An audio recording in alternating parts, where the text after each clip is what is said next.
अस्सलाम वालेकुम live लाक्चर इसराउ ma'am ngasi मेटे Pongal live आधा घंटा खक्तंग तौगे मैम ना नत्तब खलमसु याइको कइनो मासी पाउसु पिरंबदगी पाउसु लल खरे करिना नत्ते ताउसिंग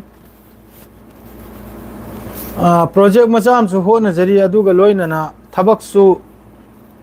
खर्चिल बादु याम साथिन चिल्ले हंदकसे अदुना मरम ओइरगा एक्टिव से ओइबंगमदमनी सेंग हाइजबदा मैम वारो बिबियादे सोदमकी फजन एक्टिव ओइरखिनी यूट्यूब से याम साथिना हाइबदुबु नोंमै दिनदा वीडियो रील तराकुल ग्रा थांगलकपै मतम योरखिनी खंगिब्राने पूरा मयौ मखै लैंग्वेज मोंगी लैंग्वेज ता मणिपुरी हिंदी लोइनी यावना यामना चावना तौरपगी प्रोग्राम ग्रा लै तो खरनितंग सबर तौजलबिउ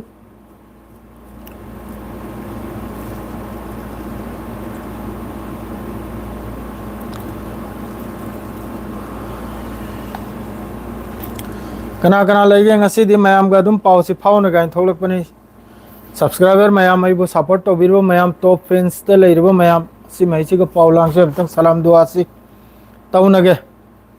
अदुगे थोकचरकपनी नुमदांग अमक्का पुंग मापल मखायदा अमक्का ड्यूटी में लै अदुसु चत्तबे यादे वालेकुम अस्सलाम मंजूर कम तौरी ताओ मंजूर ब्रो नुंगाइरि bro MD Riyazuddin bro how are you अल्हम्दुलिल्लाह bro India the YouTube ban तौरनी है मोदी ना मिक्स क्लब खर तौजरनी मोदी ना तौजरनी माता गिनी हंदगा इन वीडियो नपलिसे माता गिनी बीजेपी गवर्नमेंट गिनी बैन तौखरसु तौजरनी आना मोहोइसिना माइ कई मरीदा हौजी याम कन्ना मणिपुर से मई थारी मखोइसिना हौजी अमक्का कसारदसु असम दसु याम कन्ना मई थारी मखोइसिना मखोइसि मतम लेरिङैदा नुंगारी मरु मंजूर नुंगारी नखोय मैम चाइसिंग उनरब्रो करे करम पाउ नो करे गाय भी थोलक बगा पाउ सिता दुमता इमोशनल तो ओइद्रन लेराबे अखोय फागी फरांग अमा म तौनद्रे करिमता गांग नद्रे अदुम थोलक बगा पाउ दे होजि कनो गजादा सानिंगाय थकनिया याम कन्न मतेंग तौरी तुर्की की तरफ तगी सऊदी अरब की तरफ तगी कतर की तरफ तगी याम फजना मतेंग थुंगबगी वानी अद्रेदी होजिक्तना बो गजा तगी पाउनी को से हमास अमसुंग रेड क्रॉस हमास अद्रेदी आईडीएफ यावरगा यामना कन्न मीदो थीरी मखोय मी त्राउम थोय अवातपदो ए लाकनी रियाजुद्दीन सोयदम के अंदर कोई भी लाकदरमनी लोइना नहाव नुबियो लोइना आपसेलेगा हफ्ता मुक्की लाकन खलिमनी को लोकताक क्राक तो मुक्तंग फजन येंगे लोकताक क्राक माद्रेदी मफम खर लेरी येंगनी बो मणिपुरदा अदुमखदु लाकनी हंदक सोयदमकी इंशाअल्लाह सोयदबमक्की लाकनी हंदक मैम अदुगी टेंशन लौरुनु सोयदमकी लाकनी मणिपुर कोइदबि यादे अखोय पोखफमनी अखोय पोखफमदबु अखोय चत्रे कराय चकनी हारो अखोय पोखफमदुदा अखोय हौरकफमदुरा कोइद्रे करायदा हौ कोइगनाबो अखोय हौरकफमदुरा अखोयगी पोखफम नाव ताफम अदुरे अखोय कोइबे चक्कनिमनी लोयमक्सु कसारगी लोयमक्तसु रिक्वेस्ट नी कोई भी चलो मणिपुर लोन लीलोंग माद्रे पांगन तारब मैतई तारब लोन अखोय कसार की दमकते करिमता थिंग लेते लोयमक्ते चलो कुकी की दस चलो लोयमक्ते चलो अखोय दे बेरा लेते अदो जी याम फजना गजा से याम फजना मतेंग से तौरी याम न फजना अल्हम्दुलिल्लाह अल्लाह की लाख लाख शुक्रनी अदो हमास की तरफ ते स्टेटमेंट अमा मखोय खुलाइसु थमलोय अदुगा मखोय की तरफ तगी सिसफायर से कायनब थबुक अमा फाव तौरोइसिनी हमास की तरफ से सिसफायर से कायनब इजराइल बु चांस पिरोइसिनी मखोयना हरसे इजराइल से बु सेकंड चांस पिरोइसिनी सेकंड चांस माने हमास से न खजितंग सोइबे से मखोय से गायरिमनाबो हमास से न करिगुमो पोइनु फक्तंग सोइरे देना हौजिक तुर्की दगी लाई अचो मशीन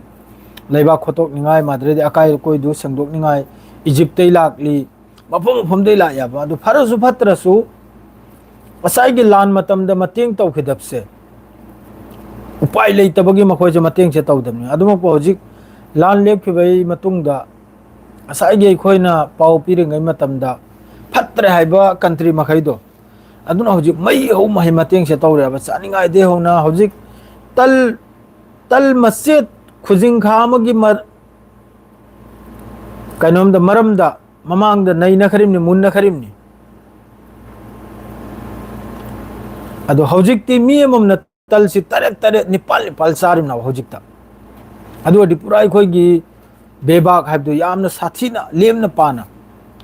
ꯃꯅꯤꯄꯨꯔꯗ ꯏꯔꯥꯡ ꯌꯥꯝꯅ ꯐꯠꯇ꯭ꯔꯦ ꯃꯅꯤꯄꯨꯔꯗ ꯏꯔꯥꯡ ꯐꯠꯇ꯭ꯔꯤꯁꯤꯗꯤ ꯑꯩ ꯃꯅꯤꯄꯨꯔꯁꯤꯒꯤ ꯃꯔꯝꯁꯤꯗ ꯋꯥ ꯃꯆꯥ ꯑꯃꯈꯛꯇꯪ ꯊꯝꯖꯒꯦ ꯃꯌꯥꯝ ꯃꯨꯟꯅ ꯇꯥꯕꯤꯌꯨꯀꯣ ꯁꯤꯗ ꯃꯩꯇꯩꯁꯨ ꯌꯥꯎꯔꯦ ꯄꯥꯡꯒꯜꯁꯨ ꯌꯥꯎꯔꯦ ꯌꯦꯡꯉꯨ ꯖꯦꯁꯥ ꯊꯕꯛꯇꯁꯨ ꯄꯥꯡꯒꯜ ꯏꯆꯤꯟ ꯏꯅꯥꯎ ꯃꯈꯩꯗ ꯑꯩꯅ ꯌꯥꯝꯅ ꯀꯟꯅ ꯃꯈꯣꯏꯗ ꯑꯣꯏꯅ ꯍꯥꯏꯖꯒꯦ ꯑꯩꯈꯣꯏ ꯏꯆꯤꯟ ꯏꯅꯥꯎ ꯃꯈꯩꯗ ꯌꯦꯡꯉꯨ ꯄꯩꯁꯥ ꯄꯥꯏꯕ ꯃꯊꯧ ꯇꯥꯏ एक नंबर एजुकेशन लाइट लाइसु यामना हैब मथौ ताई असी अनि पोट अनि से यामना दरकार ने पैसा पाइबा पैसा कम तौरगा तालगनी पैसा कम तौरगा पाइगनी अफब लंबीदा अफब कारबारदा फतब द नतरजे थुन्न पाइनिंग बदु नतरजे मेहनत पैसा पाइबा एक नंबर द दुई नंबर द लाइट लाइसु द इल्बा सी याम जरूरी ने याखोइगी कम्युनिटी सिगी याम जरूरी ने असी अनि सी ओइबगी मतुंगदा ऑटोमेटिक नंगबु अइबु यंगथीरिब मीदो अइ नाक्ता लाकनाबा इताव भाई मरूप हाइने लाकनाबा सीम खंगवाब सी याम जरूरी नाबा एजुकेशन से यामने जरूरी नाबा होजिक कइदौरुनी होजिक असुक पिखरब मोय मेप लांग से यंगद्रमा अइदी अमम गूगल आइदने होजिक मणिपुर इम्फाल नखोई भेली क्रा है नकरा नोइना लाउनद्राने मणिपुर की इचनाव मखैना अदु येंगुबदा माइकै मरीगा अदुगा मेप हाइदे येंगुबदा अइ ताजुक ओइरिमनिने अइ दोमति साने कीरिमनिने सुम चपचलपदा लोइ खरामे अइना से चपचलकने हाइम नते खजितंगसु येंगबु मथौ ताइने कइतंगसु येंगबु मथौ ताइ अदुगाने कनम तौबा याइबा अमितेन भवदी कनो लाइट लाइसु से इल्बे एजुकेशन से लाइट लाइसु हैबसे याम वाल्याबा याम साथिन वाल्याबा होजिकी मी मखैसे याम साथिन वालाबा से इल्गनिम नाबा अखोइ मी मखैसे लाइट लाइसु से कम तौरगा लाइट लाइसु से तमहलगनी चाइसु से कम तौरगा अचौबो ऑफिसर सेमनी असिदे लैखिद्राबा धर्म कर्म द चखराबा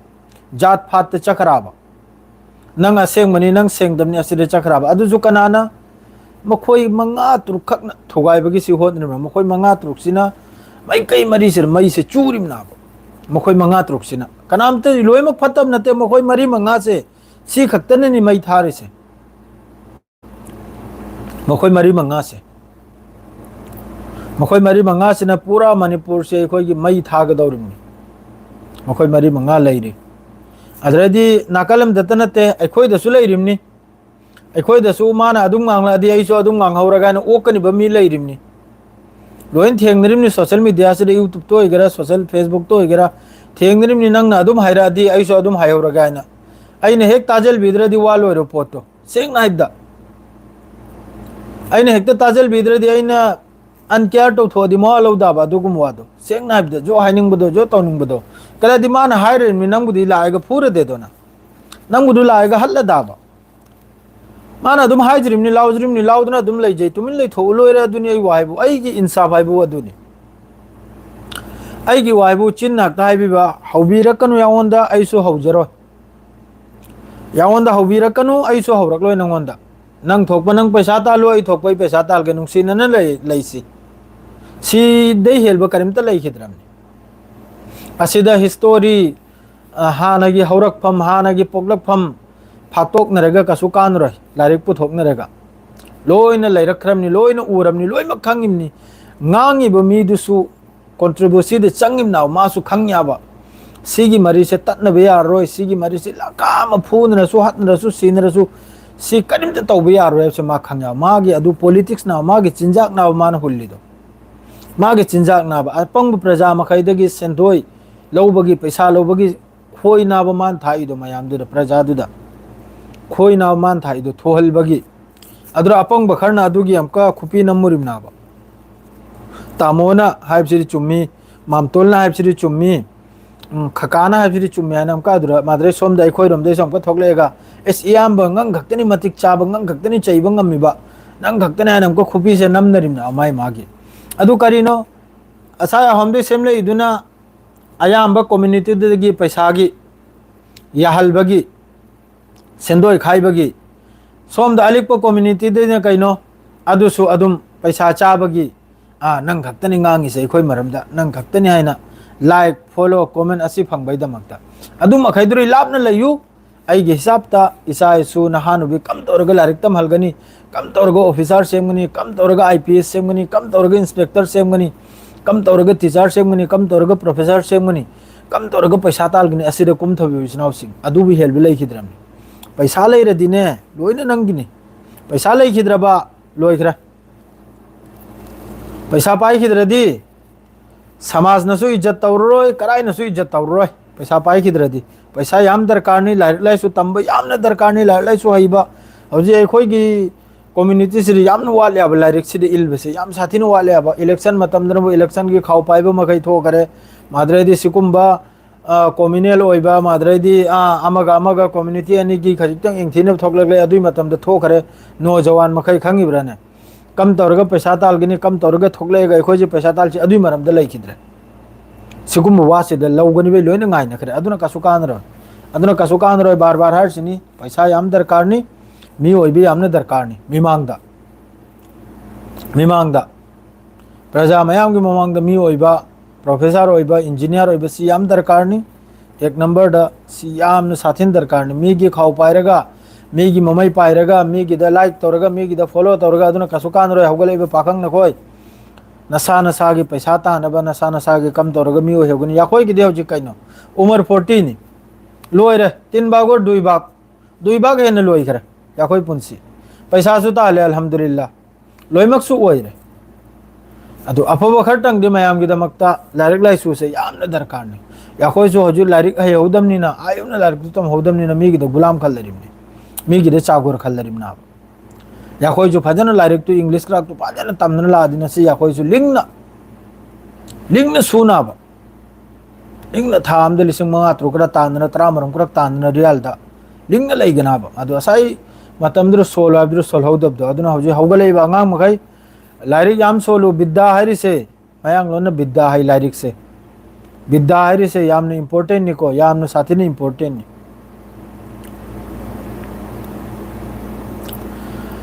अदु हौजिक सिदा तौरि मखैसे RSS हाइना मखोइगी कनुम खर लैये मखोइसिना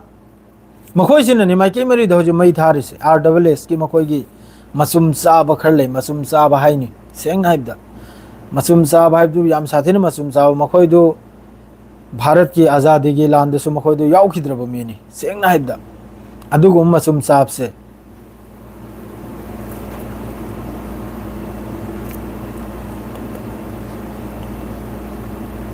आयात आरिफ चे याउदब मिसु यारबो करायदे चे याउद्रदि करायदे सेंब यागदौरि यारोय आयात आरिफ यारोय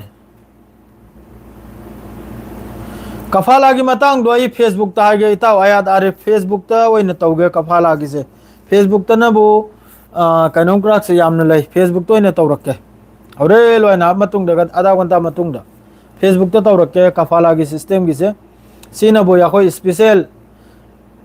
मिडिल ईस्ट स्पेशल नि सिनबो मादुनि हौजी गजा दिसनाव सिंग याम फजना मटेंग संगली माइके मेरी दगी मादुगा चाखेल बकया सोजी याम फजना चाक फंगना हौजी याम फजन सारी अदुगा मतेंग सु माद्रे सिदलुम तनी इम्पोर्टेंट आइ बुबु इजराइल की तरफ तगी हमास का असीबा हक्सांग पुलपना थी मनरी हौजी अदुसु येलो लाइन की मपांदा रेड क्रॉस ने हमास ने IDF ने पुलपना मखोई की मियोय हौजी तराहुम थोय फंगदरी इजराइल की मखोई की होस्टेजेस मखोई की असीबा हक्सांग दो अदु याम कन थीरी हौजी इम्पोर्टेंट ने अदरे सोमना मक्का पाकिस्तान अमसुंग अफगानिस्तान का यामना कन्ना मक्का लांसी तौरपै फिभम दनि लाइसे करादि ngasi mi kunthra rom sibagi wani Afghanistan border दा सिदा पाकिस्तान की मंगा आमे यावरी अतई दुनबु मखोई टेररिस्ट ने हाइरे को टेररिस्ट ने हबदी पाकिस्तान दगी संजल लक अफगानिस्तान तमना नुंगाइरी बम नुंगाइरी बम मिंगसी फजैने अदरैदी सोमनबु इंपोर्टेंट होबा सलमान खान बु पाकिस्तान दगी बैन तौरकले टेररिस्ट ने हाइरकले सलमान खान बु हाइरे इसनबु महाक हल रियाद प्रेस मचाम तवी सलमान ने शाहरुख ने आमिर ने असिदमान हारिसनबु सऊदी अरब सिदा पाकिस्तान अफगानिस्तान बलूचिस्तान है पकलम लाभ बलूचिस्तान से पाकिस्तान मनुंग दनाबा तो पाकिस्तान है नो बलूचिस्तान से पाकिस्तान दगी खाइदोई मिसिनी खाइदोई को वांग आंगिम निसिनी अदुना मरम ओइरगा माय मथक्ता अदुगुम्बा अखोइगी ब्लैकलिस्ट अदुगुम्बा पांगथोखरे पाकिस्तान की तरफ से अदु गधा हाइसिरे करी हाइसि करिमता ज्ञान में तादे सलमान खान ने पाकिस्तान दे करी तौबना बसकदर से मान बेन तौरेगा असिजु नोकनिंगाई वामनी अदुसु प्रेस ते याम कन्न नैनरी चेसम अजीज चाक चादरी ताव चाक असाई पुंग मरी की दे चाखरे पुंग मरी की द होटल ले चारकले अदो हजि नुमदांग की चारो इदन नुमदांग की तल्लोइना दुम तौरगे तल्लोइन साजा लगे अदुन फरना नुमदांग की से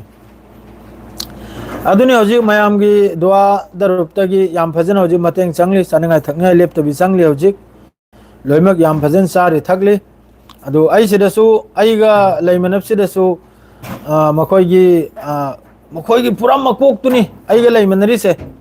मखोई की RSS की पूरा मकोक तो खंगे दना मादोरसु अखोई मवांगदा पेपा तौबा याम नते थोमजल की दौरमनी करेगा दी मखोई आई मखोई की ग्रुप सिबु आई दी सुबिया यादाब अतैबु नते अखोई ने दुश्मन तौर से मखोई की धर्म चपदु मी नते मखोई की ग्रुप से मखोई की ग्रुप सिबु दे सुबिया याद करेगा दी मखोई से मई चुबनाबा आजादी की लान मतम दसु मखोई याउदे RSS याउदे आजादी की लान मतम द RSS की करिम ता हाथ लेते नहीं ब्रा महात्मा गांधी बु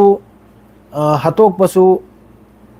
मयाम खंगे दिने कनान नाबदा अहाम बगी इंडिया की टेररिस्ट ग्रुप से मखोई सिनी से मयाम काउबीगनाब मखोई की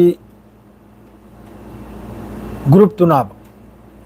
अहाम बदे डिक्लेयर तौबसे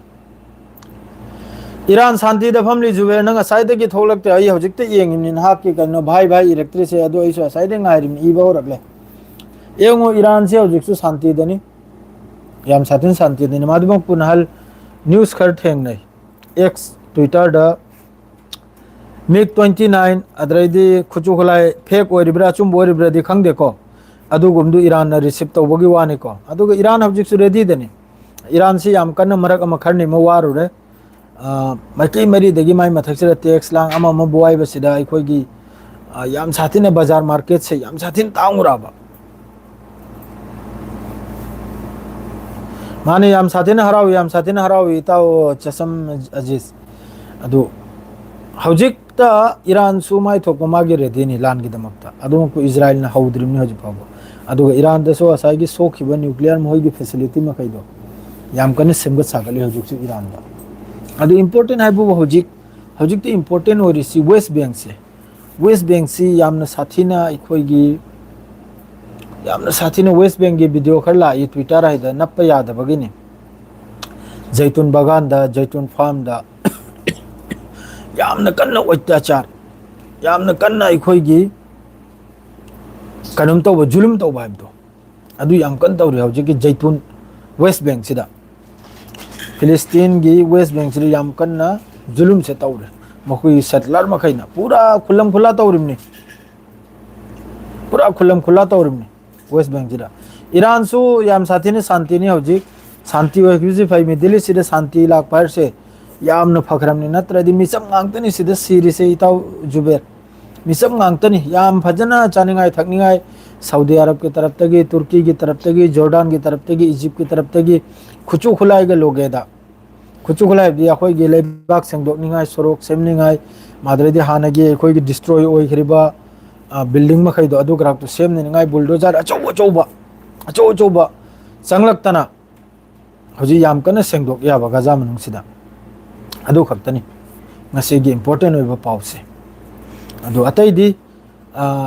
जुलुम तौरसिन बो वेस्ट बैंक से अद्रैदी सोमनबु लेबनान दा ngasi सु ड्रोन अटैक तौवी बाइक अम खक्की मथक्ता असिदसु मी मसिबगी पाउनी ngarang no मी ohum sibagi पाउनी लेबनान से इजराइल की तरफ तगी तौरमनि को ड्रोन अमा सुंग अखोगी एयर स्ट्राइक से इजराइल की तरफ ते सुबलेब लेब ताबा हौजिक सु तौरि से लेबनान लोम दे संगरा हौजिक नबु लेबनान से दमादु लेबनान की हुकूमत करमते ngang दे तुमिन लैरे मस्जिद अल अक्सा की ग्राउंड से मागे ग्राउंड मनुंग सिदा मखोई हौजिक की इजराइल की महोई डिफेंस मिनिस्टर असी याम साथीना डिफेंस नते मखोई फाइनेंस मिनिस्टर डिफेंस मिनिस्टर असी यामना कन्न चंगदना अदुगी मनुंगदा बेहुरमती हाइबा तारे बेहुरमती यामना कन्न तौरी अदुगी ग्राउंड मनुंगदे चंगलेगा मखोई मस्जिद की एरिया मनुंगदुदा चंगलेगा अदु अयाबो यारिसी चंगिसिनबु मखोई IDF की मखोई पुलिस लैरिबा